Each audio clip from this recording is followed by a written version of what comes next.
try and use the microphone because Bishop Judson and his wife wanted to have a coffee, so I'm just going to try and record it for them.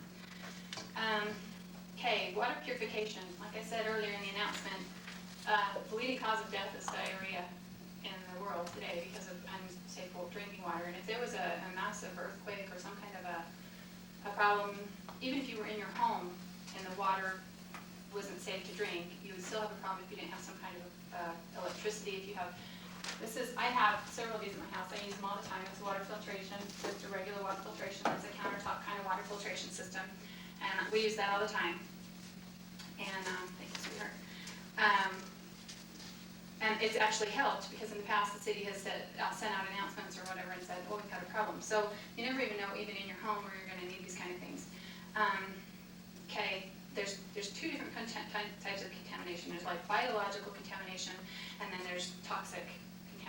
So if you can kill off the bacteria and the viruses and those kind of things, you still have to worry about, if you boil it, you still have to worry about things like if it's tailings coming down in the water, or if there's nuclear blast. You still have to filter that out. You need some kind of filtration system, not just boiling.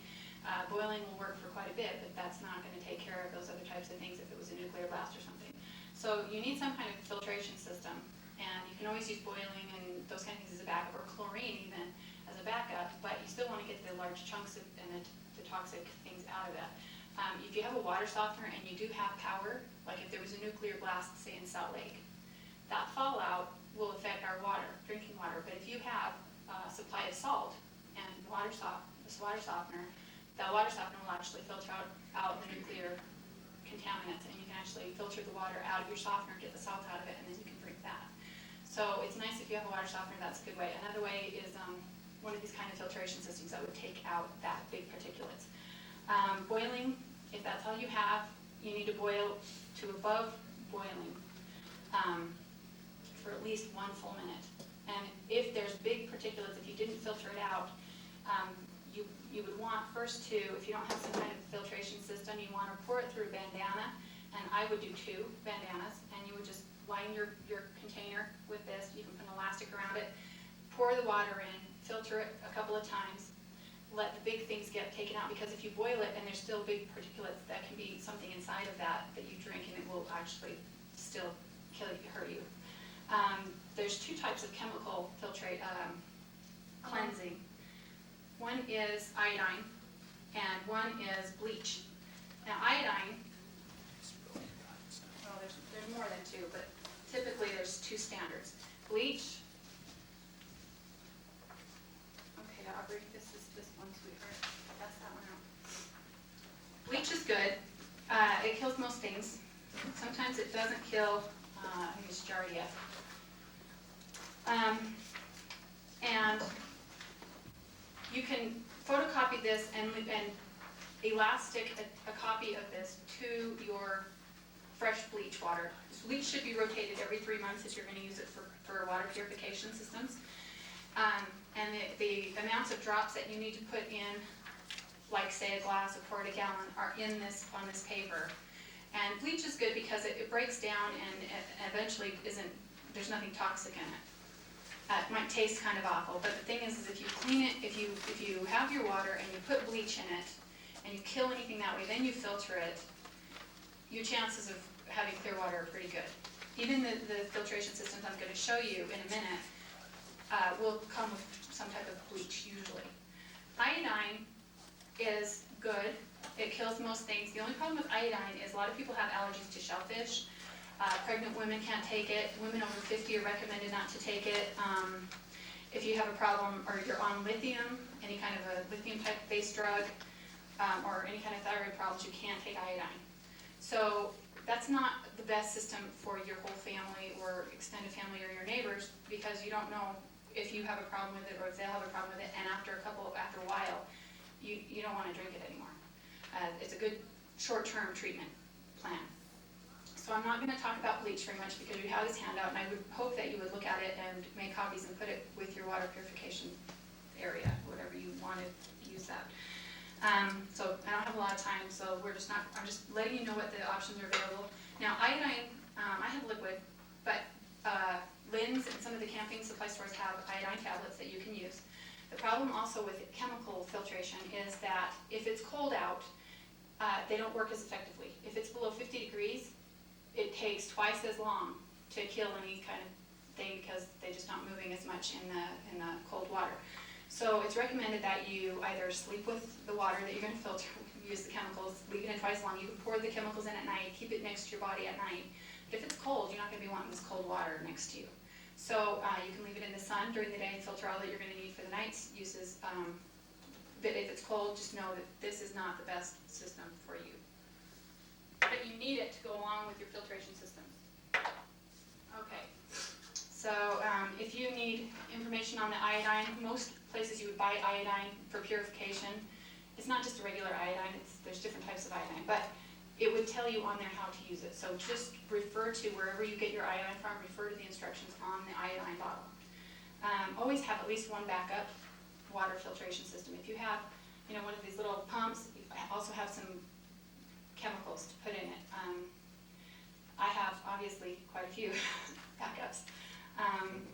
You can fix the taste of having iodine in the water by adding vitamin C, but you want to make sure that the iodine is killed whatever it needs to, and it's been the proper amount of time before you add vitamin C or some kind of a Kool-Aid to kind of get rid of that taste a little bit. It has a flavor, and most kids probably would not want to drink it, especially prolonged. So make sure you have some kind of, you can also add a pinch of salt.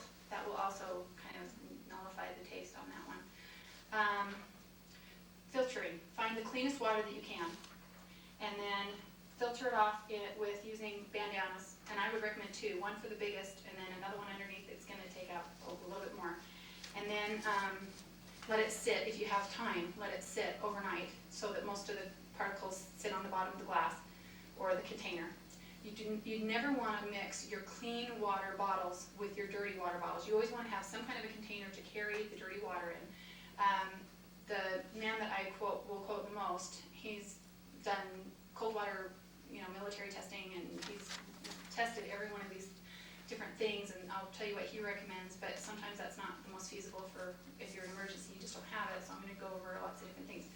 Anyway, he recommends you just get a 5-gallon bucket, and you just scoop that in wherever your water is, and you just keep that your dirty container. Or you can have two small, little smaller containers, but he says don't have them look like your clean water bottle containers, because you never want to contaminate the two, ever. And if you have these filtration systems that we'll go over, once this has been in the water, the dirty water, it is no longer considered clean any way, shape, or form. You usually keep it in a separate bag so that it's never going to touch where your clean water will touch. So anything that has touched the contaminated water is now contaminated. You cannot use it for any kind of purified unless you sanitize with bleach or boiled water, some kind of chemical, and sanitize that. Okay. Okay, I'm going to talk about filtration.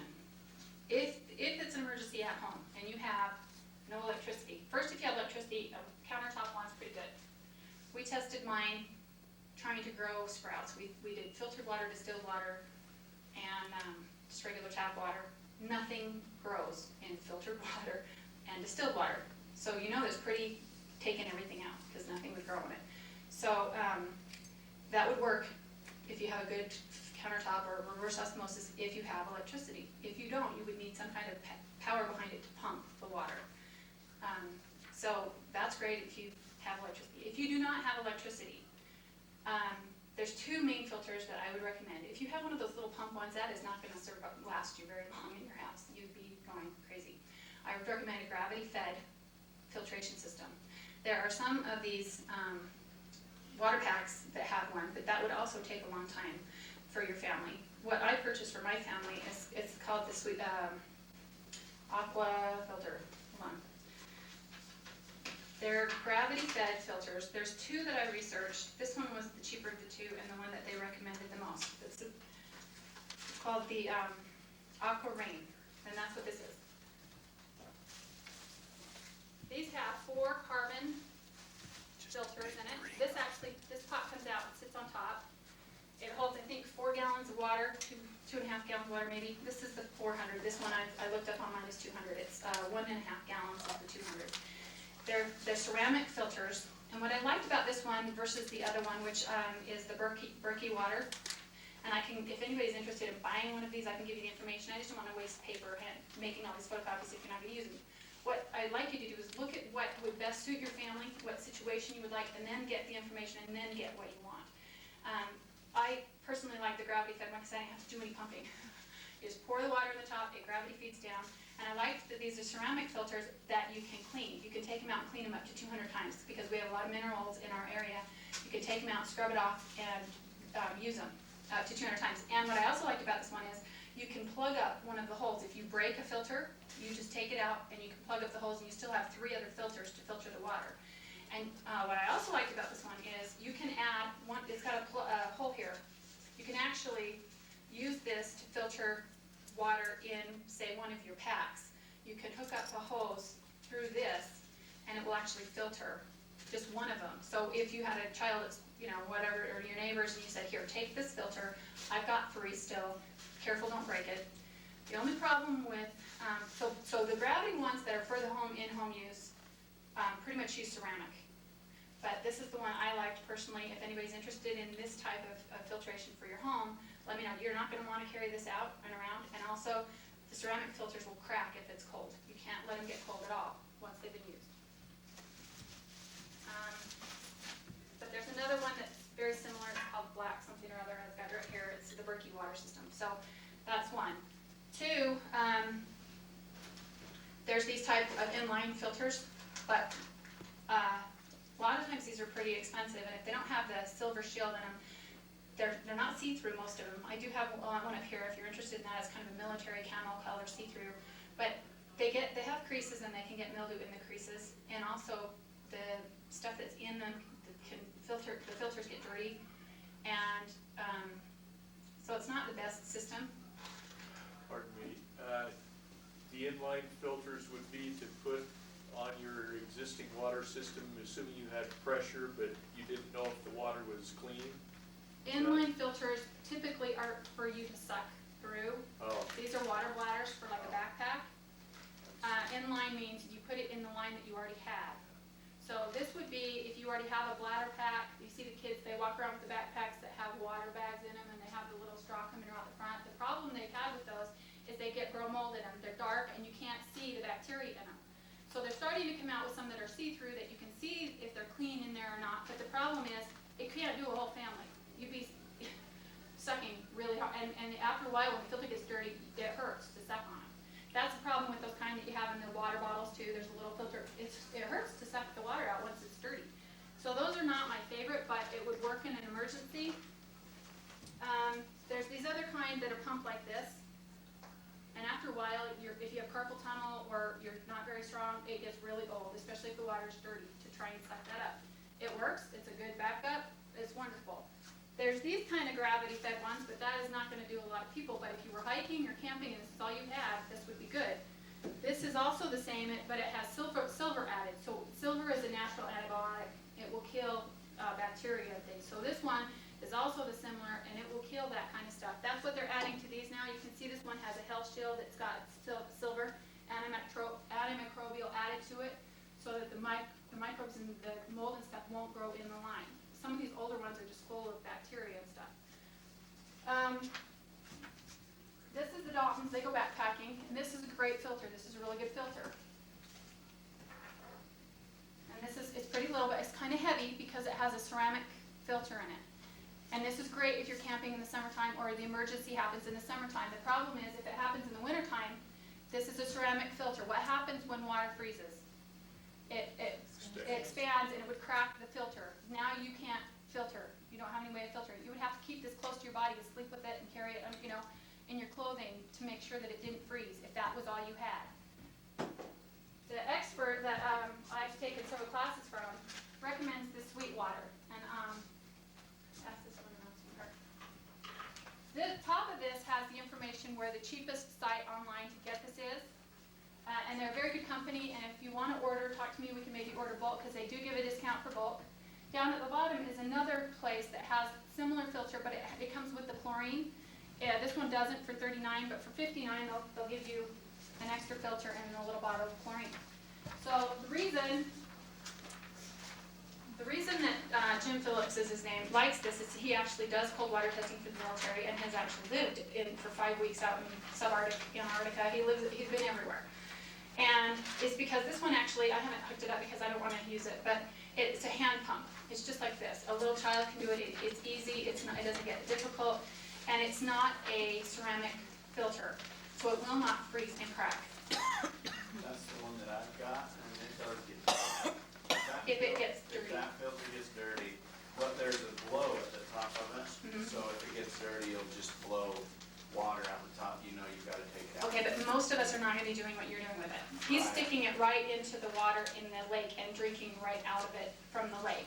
What we recommend is to use your dirty, contaminated thing, bring it over, filter it through fabric first, take out any of the big stuff that would clog the filter. Aubrey, honey, pass it down the way. They're not getting rid of it. If there's, okay. But you know, if that's all you have, and you don't have a container to do that, it will kind of, it will get dirty. The more contaminated water you use, the more difficult it gets. Right. But if you're using water that you've drained and strained and let settle overnight, this should last you a good long time. You can buy extra filters. There's a cleaning brush in there. There's a little other filtration thing that will filter things out. And like Earl says, he's used this. So Is this the one that you gave us the information on? this is the one that's on the top. The same information is on the bottom for a different website. It's more expensive, but they give you a little bottle of chlorine to go with it. Personally, I just got a little one, and I took the little instructions that I gave you and just elastic it around it and stick it right in with this kit. It comes in a little bag right here. And this is much lighter. Do you want me to pass it around so you can feel the difference, or does it matter?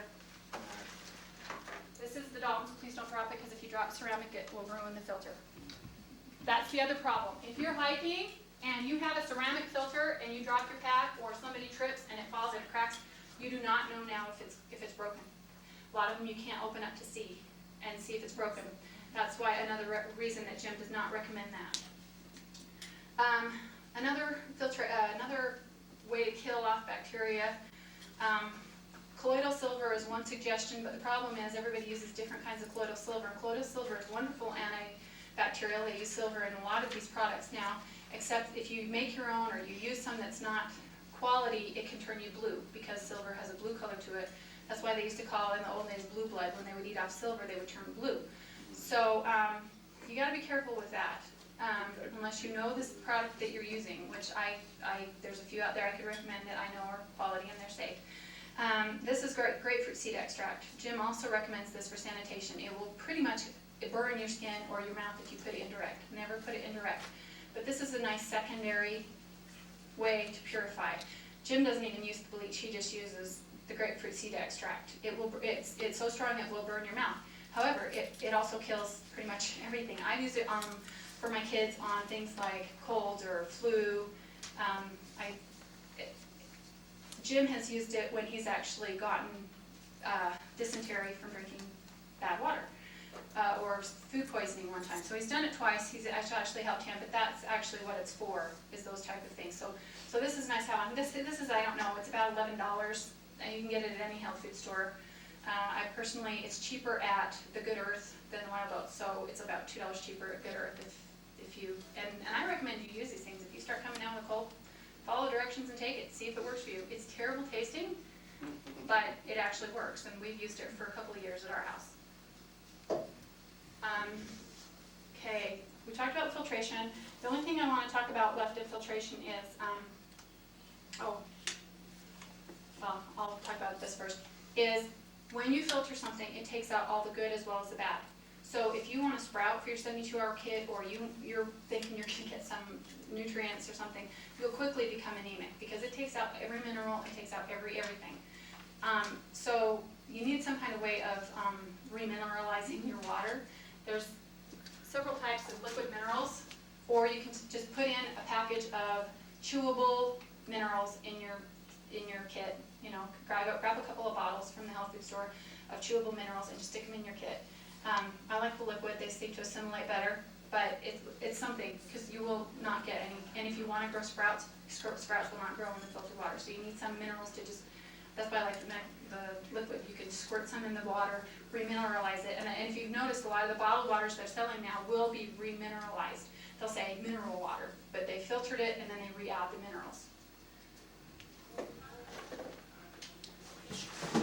Okay, water storage in your home. If you have 55-gallon drums, great. If any of you have 55-gallon drums of water, when was the last time you rotated it? 2 years. Okay. August. Okay, I hadn't since Robert left, that's 4 years ago. So I opened it up a couple weeks ago, and it was green on the bottom. Oh, was it? It was, but I didn't have a bung wrench to tighten it. So when we were moving, it was going, so I knew it was gonna be pretty bad. One of them was okay, the other one wasn't quite okay. But they're so hard to move, and you forget when you move to refill them. Sometimes they'll crack, they'll get holes in them. They're still great. You can use it, even if they're dirty like that, you can filter it, bleach it, boil it. It's still water there. But they're getting harder to get. Those 55-gallon drums are getting pretty hard to get. We tried to call around and see if we could find some. We weren't able to find some. So what's recommended now, if I like this much better, is getting an apple box or an orange box from the grocery store and going to a wedding, or people, if you drink soda, just fill them up. This has been in here probably 2 years. It's clear, I can see that it's clear, it's not growing green things. I didn't even purify when I put it in. What's in soda? Sugar and water. That's pretty much it. There's nothing flavored. I just rinsed it out, poured the water in, and I knew I had these filtration systems, so I wasn't really worried if it was purified. I figured we would use it to wash our hands if we needed to, whatever. But, you know, so what they recommend is getting apple boxes, getting 2-liter bottles from soda or your juice bottles, sticking them in the apple boxes and stacking them, and making sure that they're secured so that in an earthquake they won't fall. Yeah, that'd be a good way. I also like those like apple juice bottles, you know, the plastic ones, because they have a handle on them. Yeah, That's what I like. Yeah, you got some. Does it matter what kind of No, bottle it is? it does. They have to have, they can't be the old milk containers, because those are porous and they'll Yeah. take in whatever they're sitting next to. Anything that's this hard, clear plastic. They'll say right here, they say PETE, or I think it's PEEP, I think is the initials that you want to look for. It's a hard plastic. Now Jim, when he goes backpacking in his 72-hour kit, he likes the apple juice bottles, or this is white grape juice. Now this has got to be at least a year or two old too, but I can see it's clear. There's nothing growing in there. I would probably filter it anyway, just to be safe. But I can see what's in it. It's clear, and he uses these as his pure water because he wants to be able to see what's in it.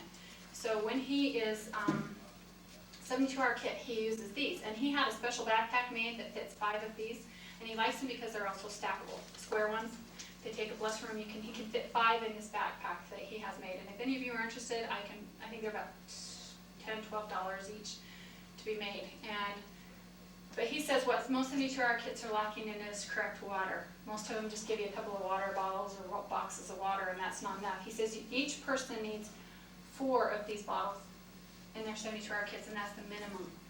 Those, what, 128 64 fluid ounces. 64 ounce. So each person in your family in their 72-hour kit needs 4 of these. And I immediately raised my hand and said, well, I have 5 girls that I know. There's no way they're going to be able to carry, 4 of those each.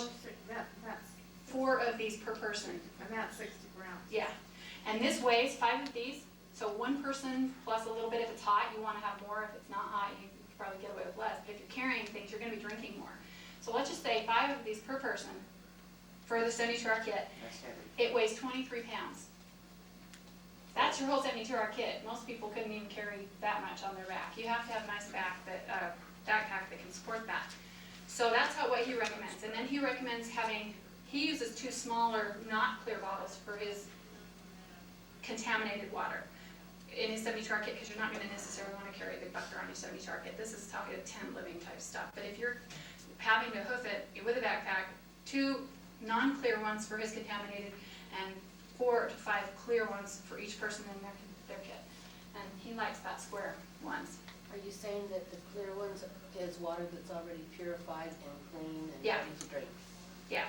So you never mix the 2. And when you're pouring off, you never touch any part of the filter to your clean bottles. You just want to make sure that it's just clean, purified water, so that you always know. You can tell the kids, drink the clear ones. drink it up. And you wanna have cups, you wanna have, some way of drinking it, whether it be a metal cup. I just put these in, cause I know my kids need low weight. You know, it's not a lot, but it would work, and you just take out one of those, cause I know I'll probably be carrying most of the water. So these are 2 for $1 something at, again, Walmart.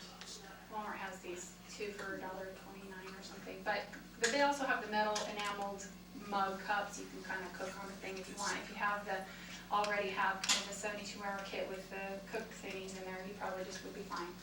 But this is Instead of for a kids. backpack, since they're kind of heavy, could you get one of those little long card cases? Yeah, we'll talk about that on the 72-hour kit day. I'm just trying to get through sanitation and water today, but yeah, there are different ways to carry those kind of things. All right, sanitation.